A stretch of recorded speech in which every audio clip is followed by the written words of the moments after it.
Hello and welcome back, the Shoot Your Thought podcast. Thank you for tuning in.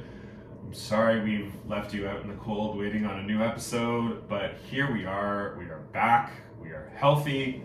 We are out of quarantine. And we are here to go. Neil, how are you? It's a new year. It's a new year, Josh. Is it a new year? 2022. And despite everyone having their troubles dealing with whatever you were dealing with. Amen. This is a new year. This is a fresh start. This is the Shoot Your Thought podcast. This is where we talk about all things sports. This is where we talk about all things going on with Josh in his personal life. I mean, if not here, then where else? Like, this is low-key therapy for you. It really is. 4 minutes therapy. It really is. I mean, like, how did we start off the new year? We started off with another lockdown. So, I mean, like, if you're living in Ontario and you're listening to this, we are here with you. We are gonna get through this together. The first Monday of the new year, and Mr. Ford comes out half an hour late to his press conferences and announces that there's going to be closures. So, yeah, how are you going to show up late to your press conference where you're delivering bad news? The whole province is waiting on this announcement, waiting to see if they're going into work that night, like waiting to see if they can make a living for the next 3 weeks. Well, maybe not the whole province, but certain industries a lot of are waiting. I mean, that decision hanging in the balance is definitely something that means a lot, and I don't know. It is what it is. We're here in Ontario, Canada. I'm sure if you're listening worldwide, you're going through something very similar with Omicron. But, it is no joke. It's a real thing. Omicron's a real thing, guys. It's a real thing. I mean, I got it over the break. I contracted it over the break, so that was one of the main reasons why Neil and I weren't recording. Tell us about your Christmas, Josh.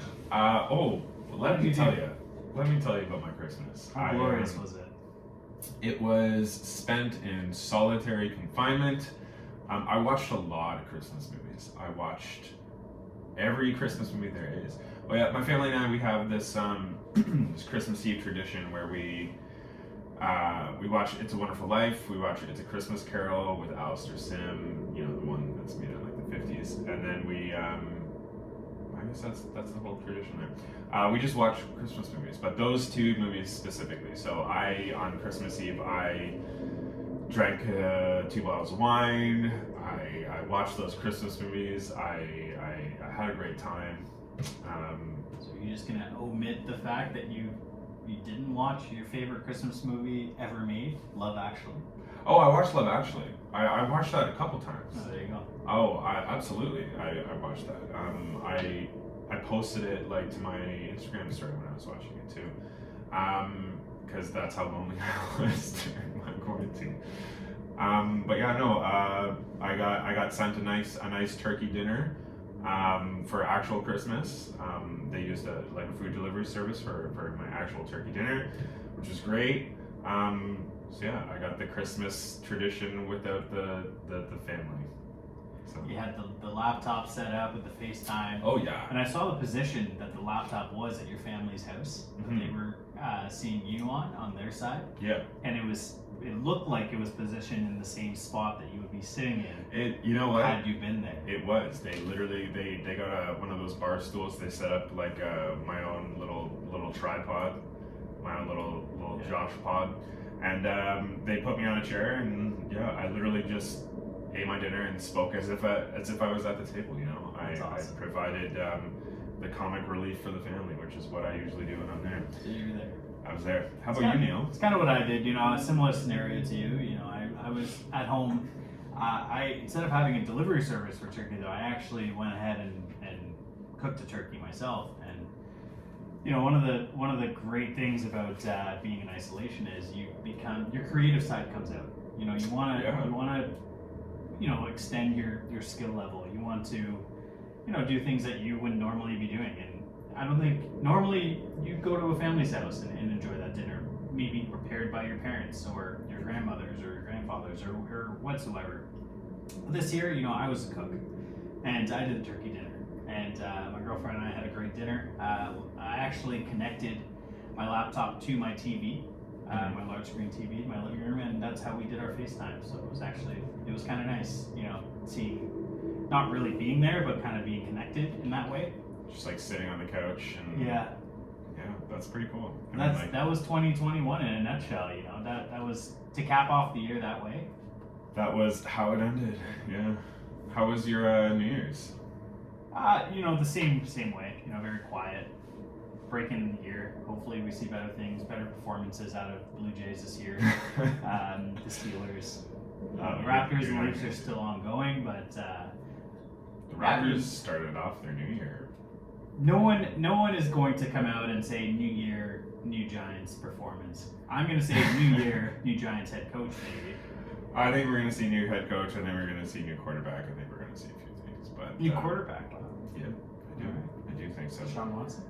Absolutely. If we get Deshaun Watson, I will stop being a Giants fan. No, you might not think it now, or you might not want it to happen, but the Giants are going to spend like 2 or 3 first-round picks for a 35-year-old Russell Wilson. It's going to happen. I'll be okay with that. I mean, hopefully the cooking temperatures are better in New York than they are in Seattle. So hopefully Russ can actually, cook up his usual games. But we'll see. All right. We'll see.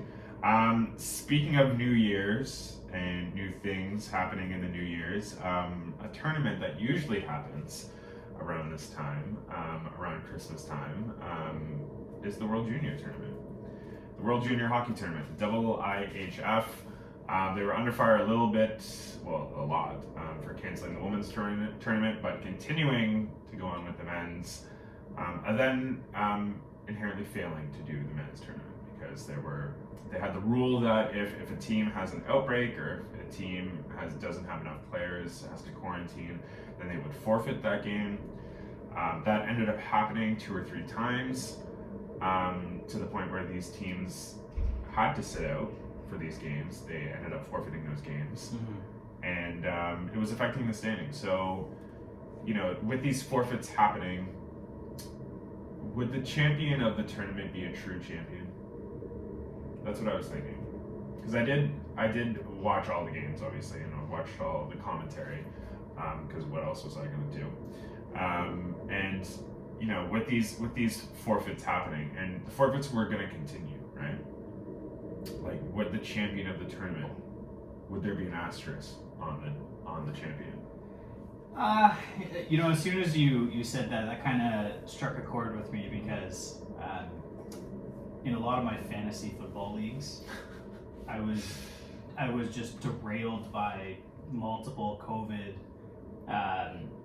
Players having COVID and having to sit out, and every league, not just in NFL. But mostly, the one that hurt me the most is in football because it was playoffs. It was playoffs. Most recently, and Omicron is just spreading like no tomorrow. And I mean, the reality of it is, having a tournament canceled, having a tournament carry on is not more important than stopping the spread. The spread is happening at a rapid pace. And I mentioned this before, and I thought there was an issue with players going over to other players and having that pre-game camaraderie that they usually have, having that post-game camaraderie that they have, going into the stands, shaking hands with fans. I think, right now, as much as players need sports, as much as fans need sports, coaches, parents, right now we have to hit the pause button.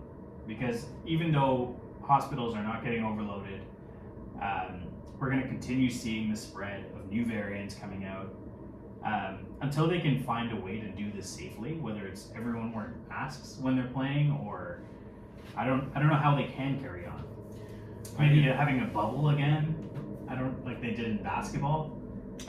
Please don't bring back the bubble. Please. I don't know how they can, but I thought it was just rather stupid of the IIHF canceling the women's and then carrying on with the men's, only to cancel the men's a few games into the tournament. It would have looked so much better on them if they just canceled everything. Yes, that's what I'm saying. It's just like you made a decision on one league. Why are you carrying on with the other? Is it because the other one brings in money? Is it about revenue? That's 100% what it is. It's about sponsors. Yeah, they don't care about the They don't give a fuck about the women's because there's no revenue assigned with that, and that's where my problem lies. It's either have equal revenue share for both, have support, have sponsors for both, or cancel both equally. Don't make it about money. That's the same thing with other sports. The only reason other sports are going on is because of the revenue and the potential loss if they did cancel it, right?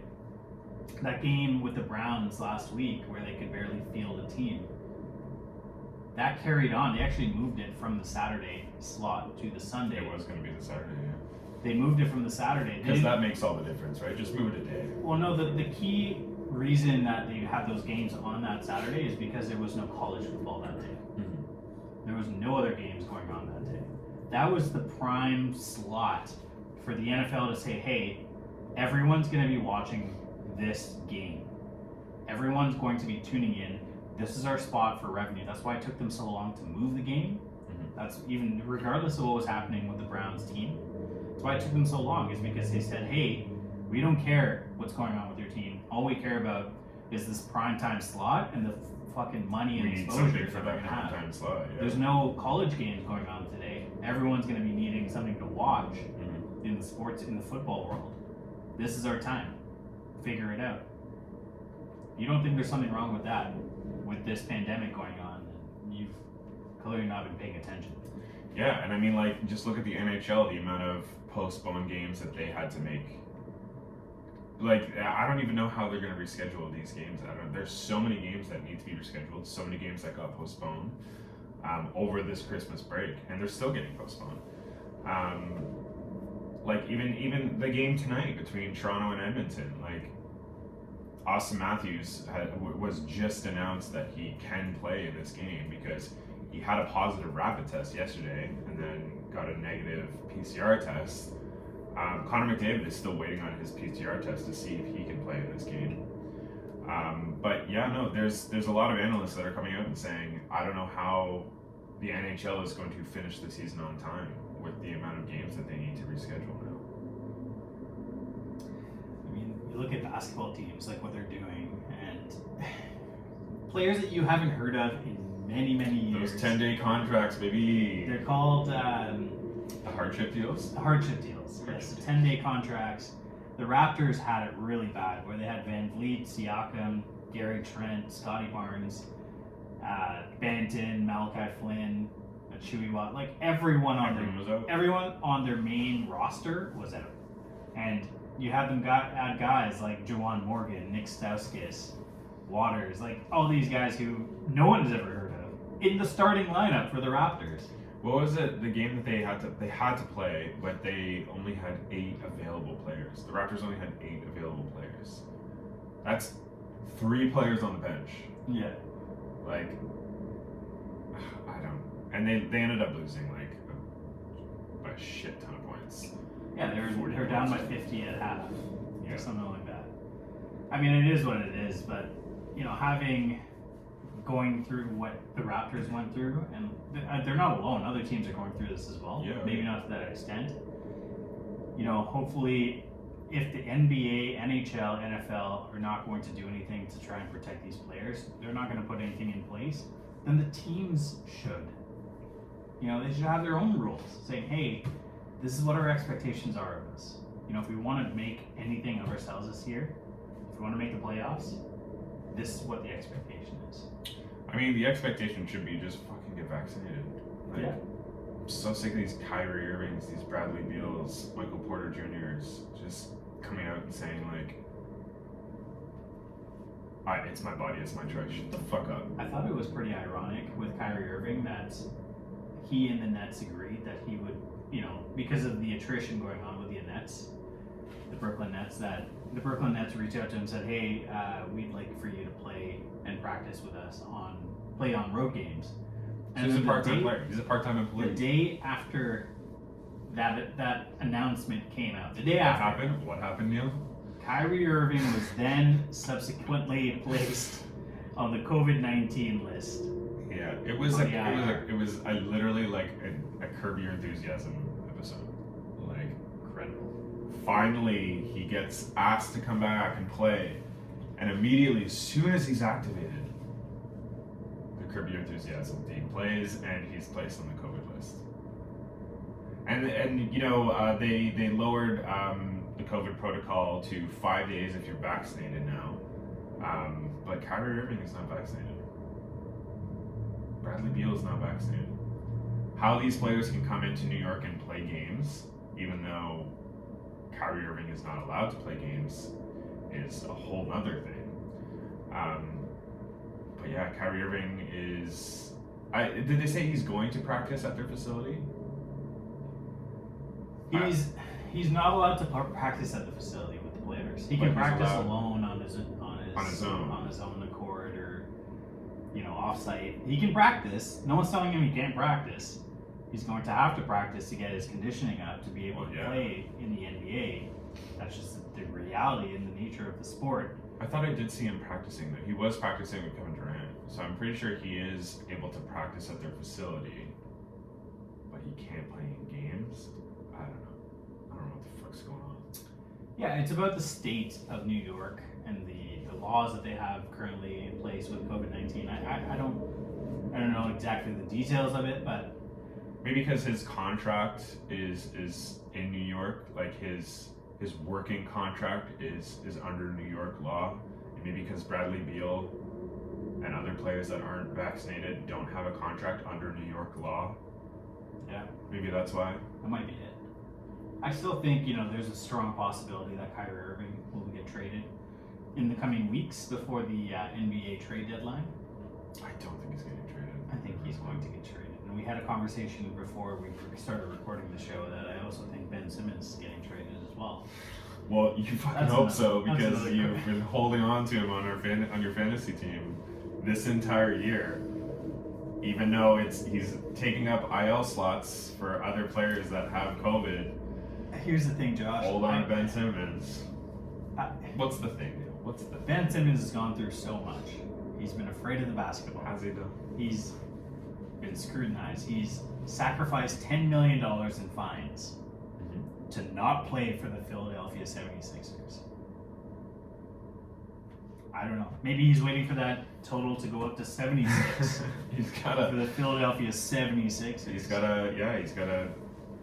I don't know. Maybe it's an OCD thing. He wants that number at a specific number. All right. Well, let's carry on here. How about those Raptors?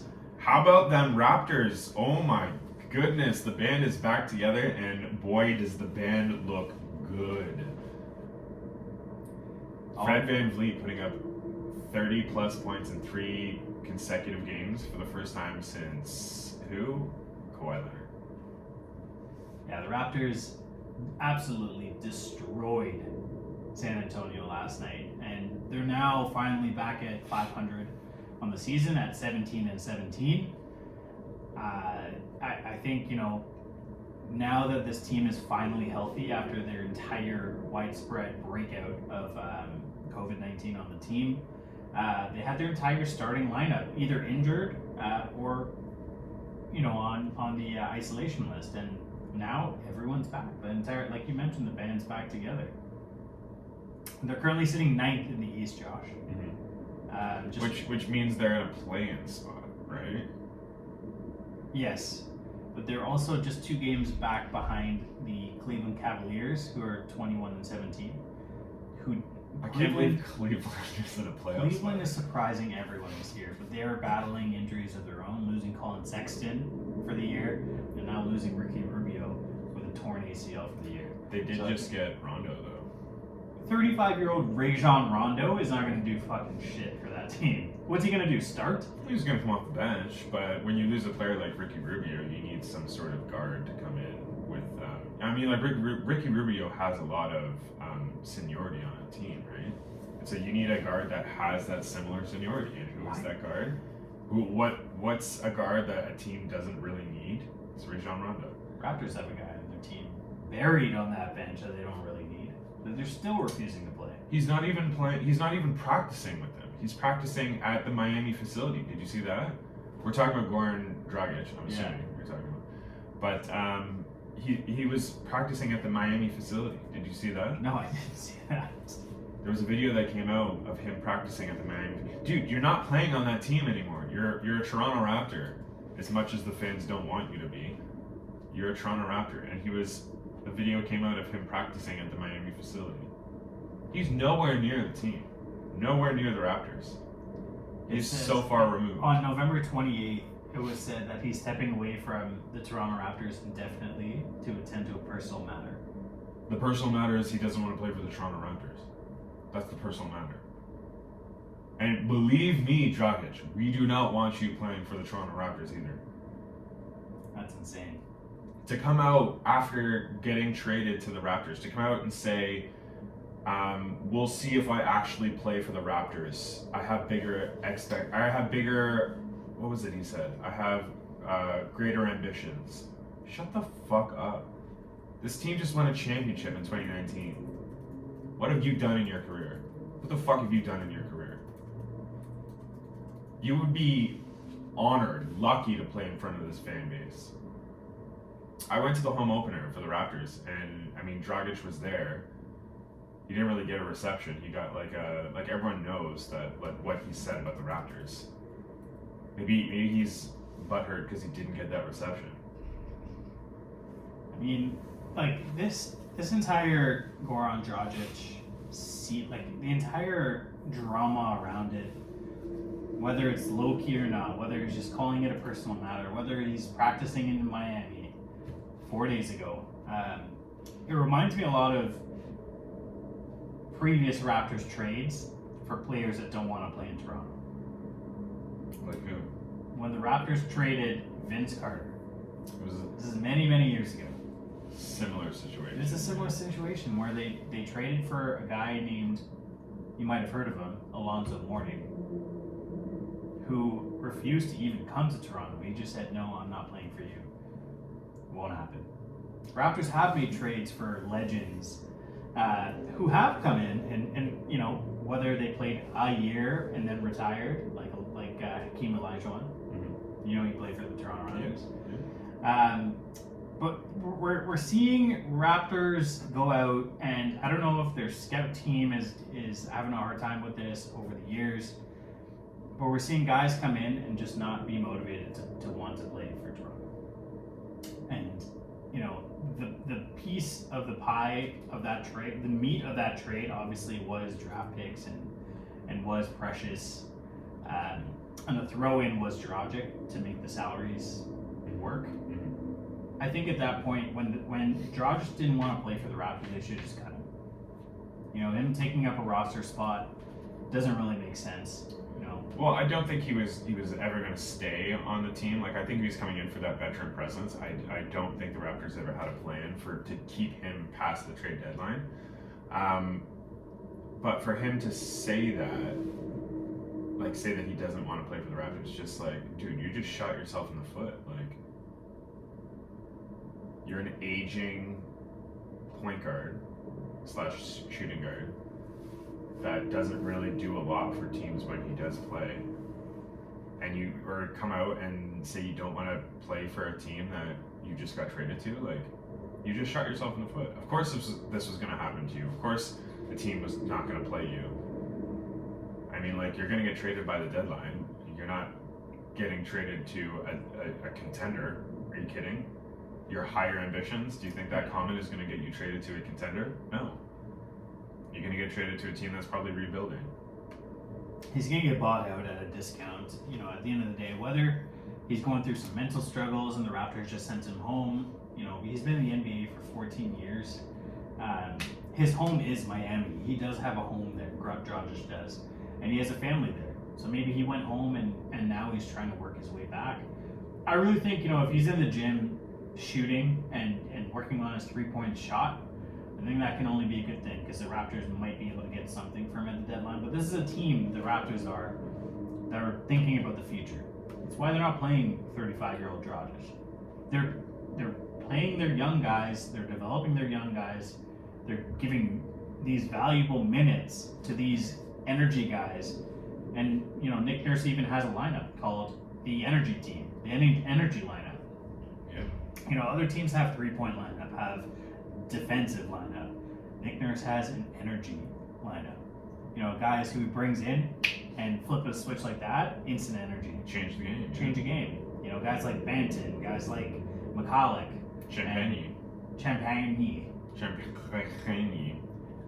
Guys that come in and off the bench and are ready to go, and like that's what you need, right? That's what they want to continue developing. If they can flip a guy like Dragic for another young, up and coming player, I can think of a lot around the league. Then yeah, why not do it? Look at guys that Detroit just picked up, like Diallo. We were talking about Hamidou Diallo. How good he's been doing recently. When given the minutes, guys like Sadiq Bey. Guys that are Detroit's not winning a lot of games. These are valuable minutes that these players need to develop. So next year or the year following, they get another stud draft pick that they're fucking ready to contend. Yeah. Right? I think, like maybe not this year they're ready to contend. I think the team looks really good. I think they do make the playoffs. Whether or not they're a championship contender, I think they are. I do. I think this team has the grit to go on and make a run in the playoffs. Just seeing them like match up against certain teams, like seeing like that game against the 76ers when they were down so many players and they still made it a fight. Like they ended up losing the game in the final seconds of the game, but they made it a fight. And this team has the wherewithal to do it. I made a bet with a few people at the beginning of the season saying that this team was going to finish top 6 in the East. And I'm still sticking with that. Like, I still believe that this team is going to finish top 6 in the East. Yeah. There's a lot of teams that are going to, like, They're fluctuate. only 2 games away from the 6th spot, so. Exactly. If they can, they're 3-0 without fans, so if they can continue playing at home with no fans and winning, then who knows? I mean, it's still their home, right? Yeah. Like when they were playing in Tampa, it was just still like, going home and sleeping in their own beds. They're still Exactly. with their families. This is home. Yeah. Honestly, it's like them going to the practice court and playing pickup, playing an actual game with no fans at home. Exactly. So I mean, it's still they have home territory. They just don't have that energy that no other fan base brings in the NBA, like the Toronto Raptors fan base does. We the motherfucking North, bitch. Yeah, we the North. And that was the most animated you're gonna see on the show. It's still home for them. That's why we have the E beside our podcast for explicit. For that those specific reason. For when Neil drops the motherfucking North. But when they were in Tampa, they were in the bubble. They weren't in the bubble when they were in Tampa, but they were, isolating from their family. They didn't have their family with them. They were literally would go home to their hotel, and then that was it. So this team is home. They're still home. I feel good about them finishing top 6. I enjoy watching Raptors games again. It's fun to see this team go out and put on the show like they did against San Antonio. And I know San Antonio isn't necessarily a championship contender either, but they looked good. So we'll see how this team fares, I guess. Yeah, be interesting to see. We'll talk about it again next week. Let's move on here. Let's move on the to biggest news out of the week. The biggest news out of the new year so far is former Steeler and now former Steeler, former Raider, former Patriot, former Buck, former Buccaneer. He goes by the name of Antonio Brown. Baby. And if you have not been watching the news or have no idea what I'm talking about or why I'm bringing up Antonio Brown, it's not hard for Antonio Brown to see his name in the news for all of the wrong reasons. Last year in the Super Bowl, he had it in there for all of the right reasons, but this is not what we're talking about today. Antonio Brown, in the third quarter of the Bucs game this past week, with the Bucs trailing against the New York Jets, the lowly New York Jets in the game, Antonio Brown apparently wanted to not go back into the game. He refused to. After coming off a serious ankle injury, he deemed himself not ready to get back into the game. Bruce Arians tried multiple times to get him back into the game. Brown refused. Bruce Arians told him to hit the showers and get the hell out of here. He didn't, though. Reportedly, he didn't tell him to leave. Antonio Brown just left. Is that what Bruce Arians is claiming? I didn't see his full press I'm hearing a conference. lot, and if that is the case, I mean, that's a different story. What I am hearing is that Antonio Brown is telling the media that he refused to go back into the game because of his ankle. He didn't look like he was hobbling around. He didn't look like he was injured on any play during the game. He looked healthy. He looked very healthy, making catches, 2 catches in the game for 38 yards. He looked healthy on his run through the end zone, leaving shirtless after taking off all of his pads and jersey and throwing it into the crowd. Even his undershirt he threw into the crowd. Yeah.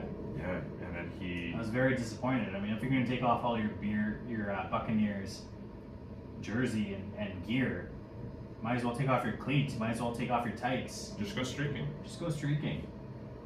Why not? It would have been a very different story. We would have been talking about it very differently right now. But He just wanted to know if KFC was still open. What? Have you never seen Old School? No, You've never seen Old School? I've never seen it. But That's right. You gotta watch Old School. It's one of the greatest movies of all time. they go We're streaking. going streaking! Yeah, Will Ferrell going streaking. His wife picks him up. He gets into the car naked. He's in the back seat with all of his wife's friends in the front seat of the back seat. And he's like, honey, you think KFC is still open? Wow. I don't know who of you got that reference, but I certainly did not. Josh is about to drop a Love Actually quote instead. You know, it's no big deal. I mean, I just want to say that, like, Christmas is all around. Even after Christmas. Christmas is all around, Neil. Let's look at some of the timeline from Antonio Brown here. Let's look at what that timeline looks like for Antonio Brown. He's faced sexual assault allegations. He's faced not wanting to practice, not wanting to cooperate. There was at one point there was a trade to the Bills that was going to happen that he X'd on Twitter. Like, he came out on Twitter and said, I'm not doing this. I'm not going to the Bills. I'm not going to play for Buffalo. And then they eventually pulled on that deal. He's been in legal trouble his entire career. One can claim that he is, in fact, a piece of shit, and this has been going on for years and years. Remember the helmet issue where he refused to change helmets, and he wanted to keep his helmet even after the league changed their helmets, changed the padding in the helmets because of the amount of concussions that were happening. They wanted to progress themselves in the league, and he didn't want to do that. He wanted to continue to wear his own helmet. So that held him out of some practices because he just didn't want to play with his new helmet. The fake vaccination card, which happened this season, he ended up getting suspended 3 games by the league for having a fake vaccination card. Like, claiming he was vaccinated, ended up getting a fraudulent card so that he could, participate in things that he shouldn't be able to. And he got suspended for it. And then, obviously, the meltdown of this past week of him literally just skipping off the field. I mean, like, Antonio Brown is not well. Antonio Brown needs help, and we've been dancing around this. We've been, like, trading him from team to team and not actually allowing him to, take a step back and get the mental help that he needs. Yeah. Did you include the vaccine card in there? The fake vaccine card? The vaccine card, Yeah, yeah. I just, Do you not pay attention to me when I talk? I was just thinking about why Bruce Arians wouldn't let him go after that. Because Bruce Arians, when Antonio Brown came to the Bucs, Bruce Arians said, hey, you only have one chance. And what I was thinking about just now is when that vaccine card came out, when the whole debacle about that came out, do you know what happened around that as well? How he didn't pay his gardener? No, I didn't where he know refused that. to pay his gardener, and his gardener just outed him, saying he had a fake vaccine card. Is that how it came out? That's how it came out. I did not hear Antonio about Brown, he refused to pay his gardener, and his gardener sold him out. And that. Sold after out by that- the gardener. And after that, I was like, okay, for sure he's getting cut. Like, why would he ever come back? If Bruce Arians is a man of his word, cut his ass. He has a history of these things. You just listed off 12 different things that Antonio Brown, since 2014, and before I carry on here, guys, I'm just going to say CTE is a real fucking thing. It's a real thing that Absolutely. needs more attention, that needs more... Do you want to go into a little bit more detail about what CTE is? Vontae's Burfict on the Cincinnati Bengals, and some of you who are big Steelers fans or just general fans of the NFL, you know exactly what I'm talking about. In a game that was, very, very important to the Steelers, Tony Brown was lighting up the Cincinnati Bengals in that game, and Vontae's Burfict had a horrific headshot to Antonio Brown that knocked him out completely cold. Knocked him out. And it was that specific incident where we then started to see very different actions and behaviors and temperament from Antonio Brown. That is where I've pinpointed the drama to begin. And I think, he has not gotten any help. Teams have continued to sign him.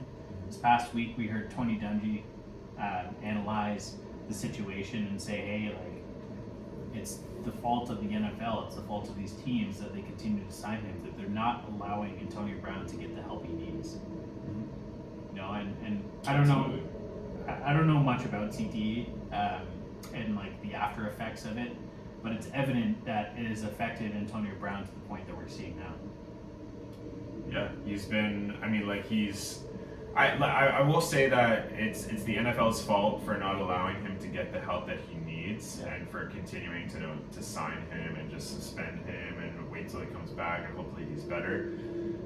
But it is on Antonio Brown for the number of shit that he's pulled himself, like the sexual assault allegations, like not paying the gardener, like stuff like that outside of the league. CTE does not excuse him from being a piece of shit. He's had erratic behavior. Like, obviously we've seen it. We saw it this past weekend of him, skipping off the field after taking off all of his uniform. In the middle, like, the game's happening, like the game's going on, and he's running on the field like someone who's not well. And that erratic behavior is the fault of the NFL, but it's also a little bit on Antonio Brown. He's got these legal troubles happening, like the fake vaccination card, like that's still ongoing. Like he's not, like, that's still under investigation. Like the sexual assault allegations are still under investigation. Like that's CTE, and like getting hit to the head does not excuse you for being a piece of shit. You've seen CTE affect other individuals in the world really, really, in really traumatic ways and really devastating ways. Having multiple hits to the head over and over and over again is not a good thing. Antonio Brown suffered. I just talked about that hit from Vontae's Burfict, which is one of the most monstrous and brutal football plays ever, and left him with a very severe concussion. He missed the following week's game. The very next year, he had another crushing helmet-to-helmet hit from George Illogical on Cincinnati as well. Cincinnati was not a good opponent for him. And then another hit from Burfict about another year after that. So he's had very many crushing blows to the head. And what I was bringing this up with, you've seen tragic incidents from CTE, like Chris Benoit in the WWF back in the day, where those of you who know who Chris Benoit is, he needed help, and no one could see the help that he needed. It wasn't evident. No one knew what he was going through except for Chris Benoit. He had very dark thoughts, and that's what we're kind of starting to see here. He was also taking steroids, but Exactly, it didn't help. But CTA was a big case in there. Wade Belak from the Leafs, like taking his own life. These are things that CTE is, that, not a lot of people know about CTE. Scientists and researchers are developing what this is daily. I mean, a lot of money is going into research, but, Antonio Brown doesn't need to be playing NFL right now. He needs to be working on himself. He needs to be. He's a piece of shit, yes? He is a piece of shit. But to what extent is that a piece of shit because of what's happened to him? I don't think he was a piece of shit before 2014. He came into the league, he was drafted very late in the draft, and then worked his ass off to become one of the best receivers in the league, quietly, alongside Mike Wallace, alongside Hines Ward. Like, those are the legends of the Steelers that passed the torch to Antonio Brown. Mm-hmm.